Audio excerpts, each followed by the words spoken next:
I'm Holly Dietz, and these are my weird ideas. This is episode 9, where we talk about money, or finances, or investments. Not sure where this is going to go, but first and foremost, let me be clear that I'm not an expert on investment, money, finances, and neither is my guest. This is a thought experiment filled with our opinions. No advice is being given here. So, with that out of the way, please welcome Chris Steele again. Do you want to recap who you are, or you just want to dive in? I'm not sure a recap is needed, but I'm glad to be back and I'm looking forward to this conversation again today. Yeah, I'm so happy you're here and we get to do this. My hope, as always, is that we start off somewhere and end up in a completely different place, having blown our own minds. So, what are we talking about today? We are talking about all the things you just named: money, finance, investing, all the awkward things that friends usually do not discuss amongst themselves. Why is that, do you think?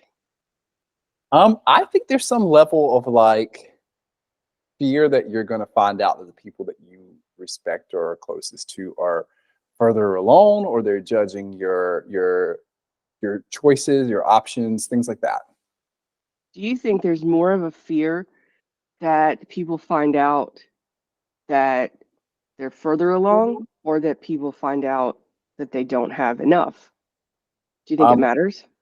I don't know that it matters. I think they're almost one and the same. I say further along because it seems like the more, once again, it seems like the more PC thing to say. I think no one's ever going to come to the conversation and go, well, guess how much debt I've accrued over the years? What about you? That's never going to be a thing. I think more so people, it's just one of those black box things. You talk about your retirement, you talk about maybe some investments you're making, you talk about how you're saving possibly, but you never really give hard numbers. You never really say, here's where I messed up. That's true. And spoiler alert, y'all aren't getting that today either. Absolutely not. We are not going hard numbers today. This is going to be strictly anecdotal. That's right. We're just thinking about these things. Okay, so when you think about investments, what do you think about, and how is that different from maybe what you thought 10 years ago? Oh, it's very different. I will start by saying that investing and just studying the markets and things like that are like a passion project or a hobby, if you will, of mine. Um, I did not grow up in a household where money or investing or all that kind of thing was talked about. We talked about saving, and being frugal, and being responsible, but never was it discussed like, hey, this is what we're doing for our retirement. I did not grow up in one of those homes where, you got to the last year of high school, you turned 18, and they're like, oh, here's a big college fund for you. It was very much made clear to me that college was something that we should aspire to, but by no means was it required, and by no means had they prepared a red carpet for me to get there. It was on Gotcha. me. Yeah, we didn't talk about any of that. We didn't talk about investing, but we also didn't talk about saving. We didn't talk about money, period. It was never a thing that I knew anything about. I could only compare what I had or didn't have to my friends. And that really didn't tell me much because, it's just solidly middle class. Everyone was kind of in the same boat. But I did not understand anything about any of these things until I got older, unfortunately. But I think that was kind of normal for the times that the pre-internet times, right? Before people could just get the information that they needed. Absolutely. So I would say that I grew up lower middle class. And it was very evident. There were people in my neighborhood that I knew I was much more fortunate than, and there were people that I were in my friend groups where I could go to their houses, like, in middle school, high school, and tell they were living in a different tax bracket than I was for sure. Right. Right. Okay. So this is we're setting our sort of our groundwork for the fact that neither one of us grew up knowing about this stuff. But I think that you and I have, and we both share an interest in this, but maybe in a different way. I'd say And that's yeah, accurate. yeah. So I guess my take from you to, or what I want to talk about with you today is how has your working journey, since you've been in the workforce and been able to do all this stuff yourself, how has that empowered you to start thinking in a different way about investing or savings or money in general? Either way. I would say it's certainly not been a linear journey. My first thought about investing or finances related to work was probably my first job. I worked at one of those. I won't name it necessarily because they're not sponsoring this. I worked at one of those home improvement places. Okay. Um, and I remember my mom telling me when I first got the job, she's like, "You're starting a retirement account." And I'm like, "What? Why?" I'm not, I'm still a teenager at this time. Um, I don't How need to, how old were you? How old were you when you first started I, working? I started the workforce late. I started at 18. Um, Okay. I started like the day after I turned 15. So that's, once again, this is one of those things where people seem kind of slightly not willing to share because I didn't start early. Once Yeah. again, did not have a silver spoon. Was not, money was not given to me by any means, but I was Yeah. just kind of fooled around for a little bit, and then like 18, I'm like, I need gas money. I want to do things. So I got a job, and my mom made it very clear. She's like, you need to save some money, and we're going to start some retirement investing for you. And this, Wow. Okay, I have to stop here because this is very interesting. So, because I have an also a mom situation here. I got Mhm. my first job and my mom said to me, this was her way of doing this. This is so insane. You can laugh at this. So, of course, because I grew up in a religious family, 10% had to be given to the church. That was not negotiable. tithing, yes. And I was not, I think they sort of knew that I couldn't really be trusted to do that on my own. So my mom took that from me, but she also took an extra 10% that she called the investment part. So I had to give 10% to the church and 10% to her. Now, this is the ridiculous part. The day I left for college, she gave me an envelope. What do you think was in the envelope? That extra 10% she took from you, Which had not been invested. just saved in cash. Yeah. Okay. So nothing nothing came out of that other than just the money. Like she just put the money in a box and I, then gave it to me. I think that's a very valid thing you're pointing to there, right? Because the frugal part and I'm sure it was well intent, was to save that money for you and give it back to you one day, but also it was a missed opportunity in the fact that you probably had years and years or maybe even decades of possible interest you could have gained there, right? Yeah, I guess. Yeah. But also once again, I think the way we talk about money in families, since we're talking about this part of the equation, I think it needs to be talked about. I also came from a place where when I went to open my first savings account, very excited.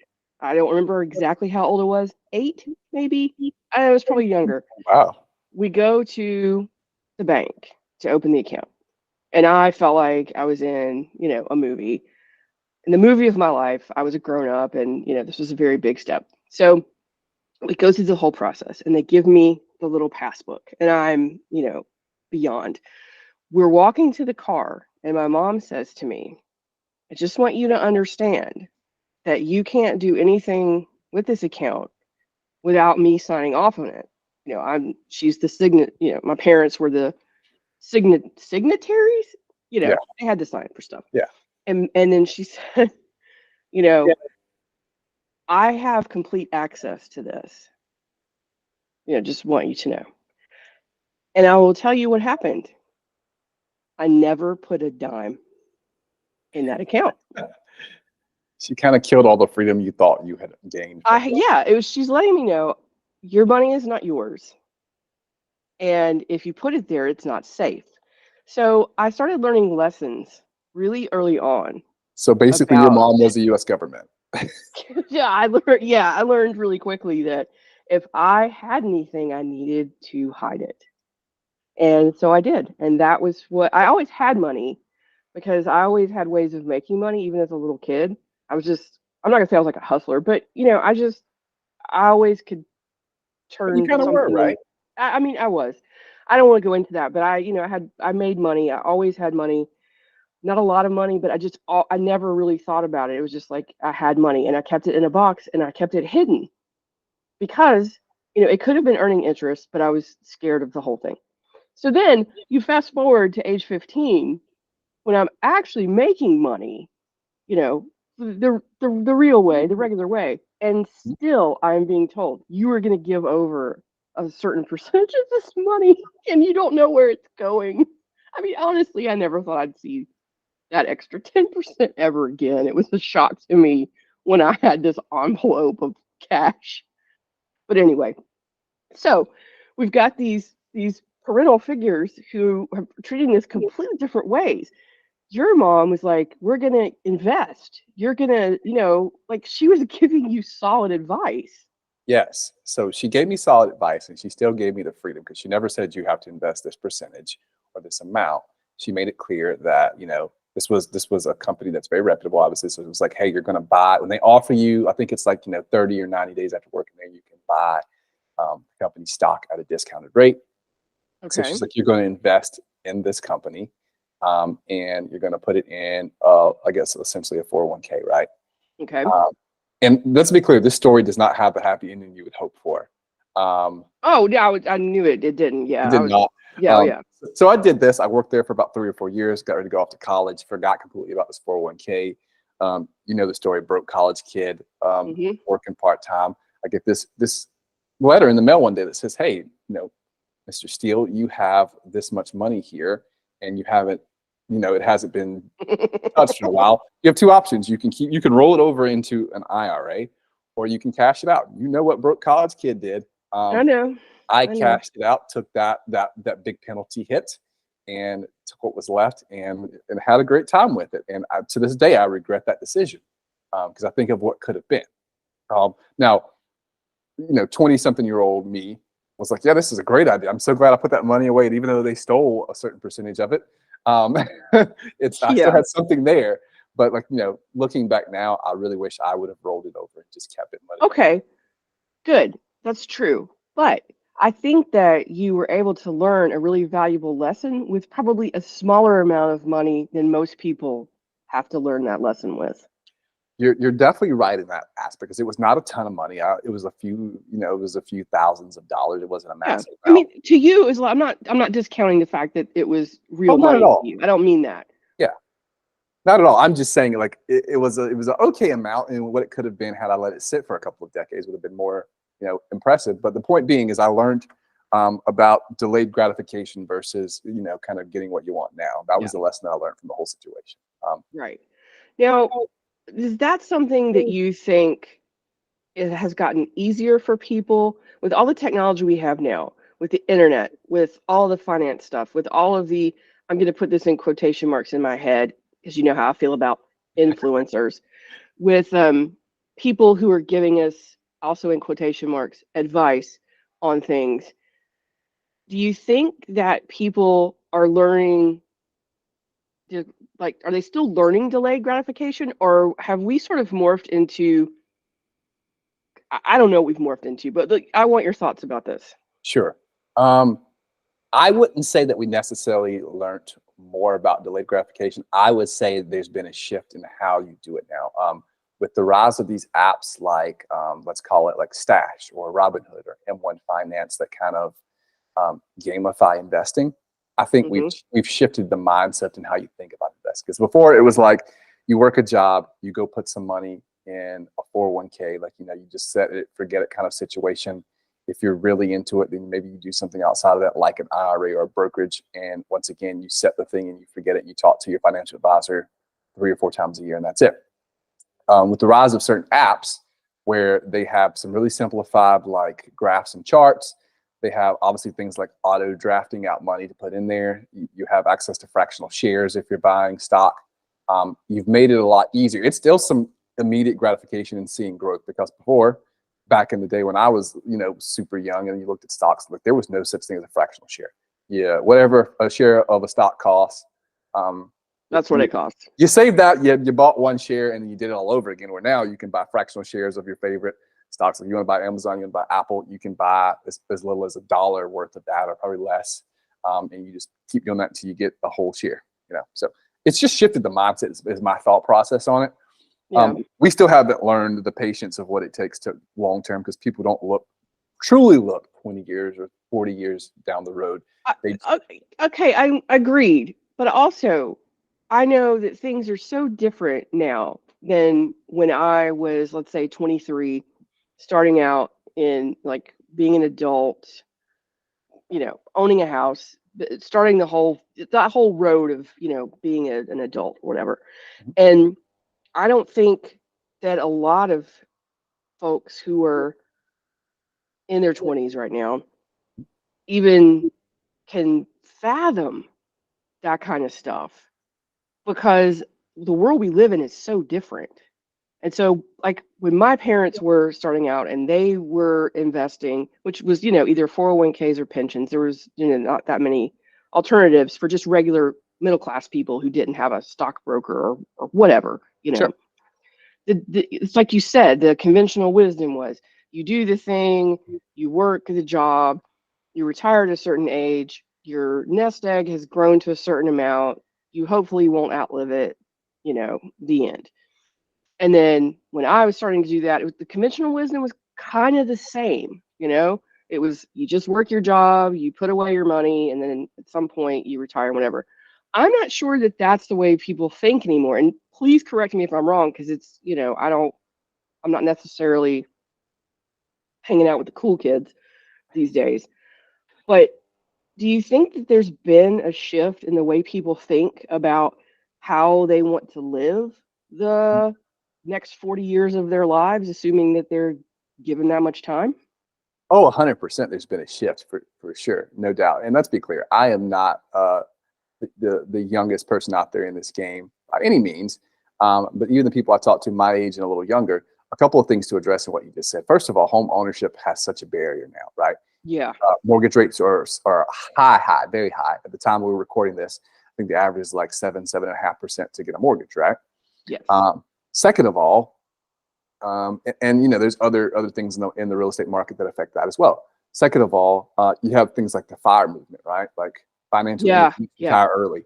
People aren't thinking about working someplace for 40 years. They're thinking about how, if they're in their 20s now, how they can retire in 15 years, in 20 years tops, right? They're thinking about 45 or so is the average exit age for someone looking to retire early, versus being 65, right? No one's working that long. So they hope. So they hope. This is the hope. The hope. If they, live this long, if they can earn the amount of money they want to do, if they can invest the amount of money. And that's the other thing. So the investing has gotten way more aggressive because, simple math will tell you that you can accrue more money in 40 years than you can accrue in 20 years if you invest the same amount, right? Yeah. That being said, you have to find other avenues to invest more so that you can hit that earlier date of leaving your job and living your best life. Right. I think that's the part of it it's so strange to me still. I mean, I'm not what anyone would call a normal person. I don't live a regular life, this. And I still read through the FIRE stuff, and I get it on paper. Like, I understand the appeal, but I just feel like there are people who can do this because they're dedicated. They have the resources to begin with to do it. They've got you have to have a certain mindset to be able to do that and make it work. You just do. It's not for everyone. That's absolutely not for everyone. But I just think, okay, so you get there, then what? Like, and I think this is the part they don't give you on the paper with the finance part now. I mean, ideally, my thought would be, you find whatever it is your purpose is and you pursue that right. Financial independence, retire early, doesn't mean you go sit on a couch for the next, 40 years or 20 unless years. That's your choice. If you unless want that's to your do choice. that, and that's your your choice. I would never. I've got no beef with that. 100%. But the idea would be you go do something else that gives you purpose, and you get to choose what you do with your own time, essentially. Yeah. I wonder, okay, so coming from, like I said, just a regular middle class background, I had a dad who worked for the federal government, a mom who went to work after we were a certain age for the state. So, this is the types of jobs that they had. And they did just the regular 401k pension thing. Like they were told, nothing extra. There was, they had friends who were doing other types of investing, but they didn't have that kind of money. My parents didn't have 10 grand lying around to invest in, whatever stock. At least this is what I'm told now. So they did what they were supposed to do. And that also in quotation marks. This is what regular folks do. And then when you get to the end of it, it'll be okay. But in my parents' case, and in a lot of other people who I know, my peer group with this who grew up the same way I did, it was not okay. It didn't turn out the way they were told it was going to turn out.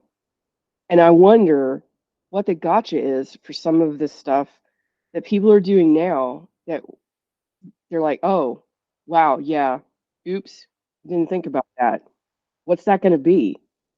I mean, since this is a podcast about sort of about the future and weird ideas about the future, what do you think? Like, what's a gotcha? The first one that comes to mind with the whole thing is the math on paper looks a lot easier to accomplish than the actual lived out, actions of this. The math doesn't math at the end of the day when you think about the concept that you have to accrue enough money for the type of life you want to have in 15 years to last you 20, 30, 40 years. It just doesn't make it's great to say that, okay, if I do this, if I invest this much money for this many years, and this is the actual return on the market. And if I'm smart, I obviously consider inflation at 3%. I should have enough money at this point to live the rest of my life. And I'm like, that's great as a mathematical equation. It's much harder in the real world application of having to make those sacrifices, having to invest in those things. The market actually doing what you anticipate it doing over time. So the gotcha, I feel like, for the first part is life is going to happen. Things are not going to go the way you anticipate in the market. And you're going to, and there's things like the 2008 market crash. There are things. Ouch. Oh, trigger me. Oh my goodness. It's one of those things, right? And let's be realistic. We're going to have something like that again down the road. It's not a one-time occurrence. So things like that are going to happen, and it's going to devastate your portfolio, and you're not going to be on the track you thought you're going to be. That's the first gotcha. Yeah. The thing that I hear in my age group that everyone is scared of is that if you are relying on something like Social Security to supplement or to be a big part of your end of the road, like I'm going to have a bridge account until I get to 65, and then at 65, I'm going to let Social Security take over. What I hear a lot is it's not going to be there. Certainly not in the same iteration it is now. So if you bridge yourself to your 60s with your investments and you're relying on government assistance to do anything else beyond that, it might not be there. That's the gotcha, right? I've managed to take myself out of the workforce for 10, 20 years. And then I get to the spot where I should be able to take on my retirement that I've paid into, and it's not there. So I have to go back into the workforce in a much lower capacity to supplement my life. And that's assuming that you're even able to. I think a lot of times people don't take into account physical and mental things that happen in people's lives that they absolutely will tell you full stop are not going to happen to them. It's not going to happen and it's going to be fine. Or that when I'm accounting for all of this in my planning, I'm accounting for this. But I feel like they don't. And I think that's another part of this that I feel sort of bad about, is that we need to talk more about there is no safety net for anyone in this country, no matter how old or young you are or how much you make or don't make. We don't take care of each other. So how do you bake into your investment plans the absolute worst case scenario, which is being incapacitated for decades? I don't know if there's a way that you even can bake that in, right? And you're right. People have what I call like the more sunny outlook on things, where I'm going to be active and healthy and vibrant until I die in my sleep at 96. Yes. After having walked 3 miles that day. Yeah, I know. Sure. No one's factoring in, getting a life-threatening illness. No one's factoring in just a sudden health downturn. And more importantly, the cost behind that, right? If you need a primary caretaker and you don't have like a spouse or or a child to rely on, that has to be paid for, or you have to go somewhere where you can be taken care of, and that accrues a cost in itself. And I don't think that's an aspect someone factors into their No. their plan. And I think they should, because, this is the other thing. Back when my parents were planning for their stuff, it was the heyday of long-term care insurance. Oh, They actually had long-term care insurance that was like, I mean, I had people look at the plan trying to see if I could get a different plan. And they were like, you've got the Cadillac of plans here. I mean, there is no better plan. Like, they don't even sell these anymore, right? hmm. But those don't really exist anymore. And it turns out wasn't even useful. So, And that's the you thing. know, I don't think that there are just certain things that we are never going to be able to plan for. And I don't think they're yeah, all solved with money, more importantly. Like if your plan is hinged completely around saving as much money as possible and factoring in possible declines in health, there's always going to be something, a curveball thrown your way that money's just not going to solve. It's just not. If you get a terminal disease, the medication, the caretaking, the treatment for that is just astronomically high. And it's just, I don't think it's possible for you to spend 15 years of hardcore investing to compensate for that. no, you move to a state where you can exit gracefully. But that's a topic for another day. Definitely.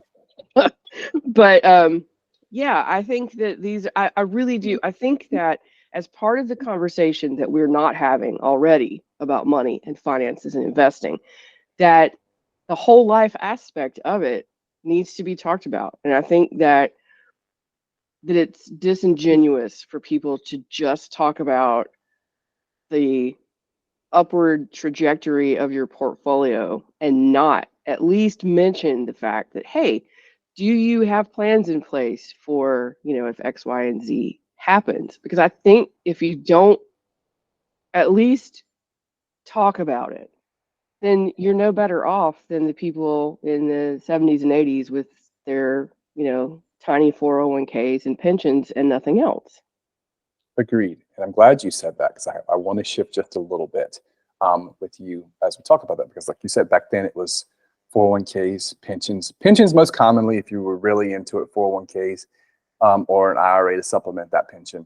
But we've entered a very different time. When my parents were investing, your parents were investing, there was no such thing as something like cryptocurrency, right? Thank God. So there were certainly not the freedom. Like you needed to go through a lot of processes to get an independent retirement account. Yeah. It was that was for the upper class. Yeah. It was a way to put money away. They were, there's all types of ways to invest now. And I'm just curious, I'll pose this to you. How has, and we're not talking numbers, we're talking like high level vehicles or things like that. How you invest shifted over the years? Well, having zero sort of interest in it, growing up and not knowing anything and actually being afraid of money. I literally was afraid to talk about it, to even really think about it for a long time. And then getting to the point in my life where I was sort of forced to decide what to do, not just about my own finances, but also taking over, from my parents. And I just had to admit that not only do I not know anything, I'm not sure that I was interested in doing much of a deep dive at the time. I mean, you know me well enough to know how I normally approach problems and new things. I normally research a thing to death. I figure out all of the different ways that, things can happen and then try and solve the problem. This was different because this was something that was absolutely terrifying to me. So I am not ashamed to say that my first step was to ask for help. And I started with a really great accountant and then ended up with, a money guy to help out with that part. And through sitting down and talking with people who were not taking money from me to talk with me, that was very important to me. They were not like, we will talk to you for, $250 an hour, or you'll pay us this fee, whatever. I don't know. It was just a conversation and helping them, or them helping me to understand that, yes, parts of this are scary, but here's kind of how it goes. So that allowed me to then start looking at investments on my own and do things more on my own, even though I was working with these people who obviously were making money off of dealing with my money. I get that. It's not a charity. But being able to have a conversation with someone that I felt like I could trust rather than just people screaming at me on the internet about how they were so smart and look at what I can do, which I don't trust, because I'm like, if you really can do it, why are you giving it away for free on YouTube? I think that's, yeah, also conversation for another day. But anyway, I don't know if I'm answering your question, but I think that there are a lot of people like me who didn't grow up with this, and maybe women in particular, and I don't want to call us out, but I think there are a lot of them, especially my age, my peer group, that even if they had parents who were really with it when it came to the financial aspects of things, they were completely insulated from any of that and were not taught anything. So all that to say that once I got over the abject fear of dealing with it and looking at charts and numbers, then I started thinking, okay, how much time do I possibly have left, and what sort of strategy can we enact that isn't too scary for me? Because when you're talking about taking risks, you're talking about taking risks with writing code, or you know coming up with something with a product. That's one thing. You're talking about money, that's a whole other kind of risk to me. So yeah. I totally get it, and we've had some of these conversations offline, and I am probably the opposite side of the coin with you on Mm-hmm. this. I was all my investing started with the great YouTube University, as I like to call Yep. it. Just trying things, and I think my fear, I had a fear about investing too, but it was a little different. It was I got to a point where I decided I was okay with a swing and a miss versus letting the fear kind of paralyze me and not ever giving it a try, right? Like I've known what being poor is like. That part isn't scary. I know exactly what Yeah, that feels been like. there, done that. Yeah, right. But the idea of letting 10 years, 15, 20 years pass and saying, I've done the bare minimum and I know it's not going to be enough or even going to get me close to where I want to be. But if I look back and said I didn't try something, I didn't try Yeah. anything at all. And let's Yeah. be real. I want to give a disclaimer. I am not talking about any kind of crazy radical investing. I'm talking about just a very proactive, self-managed style Right. of doing this. And I am saying investing and not trading. Like we're talking about putting money into vehicles and investments that have track records and have, I know past performance is not an indicator of future performance, but realistically, if nothing goes absolutely crazy, like apocalyptic, this should make you some money down the road. Exactly. Yeah. Yeah. And that's Yeah. kind of where I land on the subject matter is I will try some things myself and I accept the possibility of loss rather than the possibility of not trying it at all. Yeah. And I think that our difference, well, we have several differences, obviously, but you are in a position to feel confident enough to do a lot of these things on your own. And there, I'll put a pin in that because I have done a couple of things on my own, which you know about and we can laugh about. But Yes. most things I run by my guy, and I'm like, hey, thinking about doing this. What do you think? Or what are the ramifications? And, we'll do that kind of stuff. And I do experiments that way because it can be interesting. But there have been things that I've thought of where he's like, I don't think that's a good idea, and here is why. And so that's what I like about that sort of relationship. But that being said, we have the great Dogecoin experiment, of 2021, which Yeah. was I mean, I had so much fun, but the point was never to, I wasn't going to the moon. I was just seeing what I could do with 10 cents, where I mean it was like, it was great. It was fantastic. I wish I could say that I sold at the absolute highest. I think it was like 60 something cent. I don't remember. Yeah, yeah. But I did I got 47 You cents. didn't do too bad for yourself. Not too shabby. No, it was fantastic. So, there's that, and we can all laugh about that. But then there's also the missing Bitcoin. So, Oh, it's painful for me. it hurts. It still hurts, but you also have to laugh. Because also, as we have talked about this, that yes, I did have some Bitcoin, and like when it was absolutely trash, and lost access to it, and don't at me anybody. No, it's crazy because I would have never still had that Bitcoin. I would have done what you did with your original 401k. I don't think I would have even made it to $1,000. Way to bring it full circle. You're right. And I think these are the hard and sometimes painful lessons we learn about investing. But I feel like it's one of those kind of things where you learn more from doing it on your own and having a mishap than taking someone's advice and it just going south and you being like, well, I could have done without that advice. Yeah. I think sometimes it's more painful for me when I've done it. And I think that might be that's just a quirk of my personality. And maybe that's why I rely on other people to do it for me. Because if it goes totally haywire, I'm like, well, it wasn't my fault. I didn't do it. True. Pain is a powerful teacher. This is terrible, but that's just the way it goes. Yes. But yeah. Good stuff. So we've definitely gone down a few rabbit holes and tangents today. What else have we not covered? Bonds. All right, let's do it. We never got to talk about I bonds or any of that stuff. I don't know if anyone's still doing that.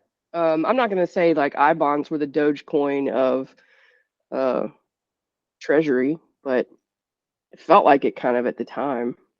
I think there's probably still some interest and some activity in it. I won't say it's as high or as active as it was previously. No.